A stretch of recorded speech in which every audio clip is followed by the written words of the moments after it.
बिस्मिल्लाहिर्रहमानिर्रहीम।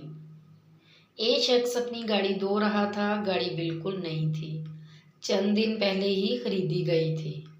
इसकी बेटी आई और एक पेचकस उठाकर गाड़ी पर स्क्रैच डालना शुरू कर दिए। ये देखकर वो शख्स गुस्से से पागल हो गया।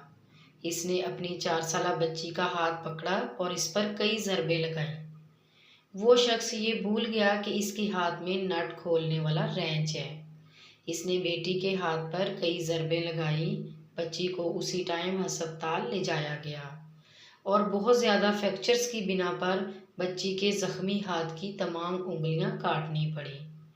जब बच्ची को होश आया, इसने बाप को देखा तो आवाज़ और आंखों में दर्द लिए फ़ौरन अपने बाप से पूछा, बाबा मेरी उंगलियां कब वापस आएंगी? तब बाप के पास इस बच्ची के सवाल का कोई जवाब नहीं था। वो अफसुर्दा हुआ और खामोश खड़ा रहा। वो घर आया, गुस्से में अपनी कार को कई ज़रबे लगाने लगा। थक हार कर वो कार के पास बैठ गया। इस वक्त इसकी नज़र इस स्क्रैच पर पड़ी जो इसकी बेटी ने पेचकस से लगाए थे। वो स्क्रैच नहीं थे, इसने पेचकस से गाड़ी पर एक फ़िक्रा लिखा था, I love you my dad. इस शख्स ने दिल बर्दाश्ता होकर खुदकुशी कर ली। प्यार की कोई हद नहीं होती।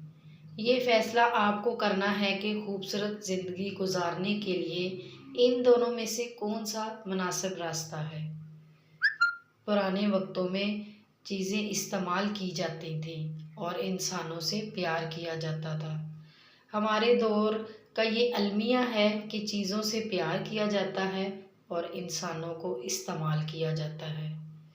हर दिन सुबह को घर से ये ख्याल दिमाग में बिठा कर निकलें कि चीज़ें इस्तेमाल करने के लिए हैं और इंसान प्यार करने के लिए हैं।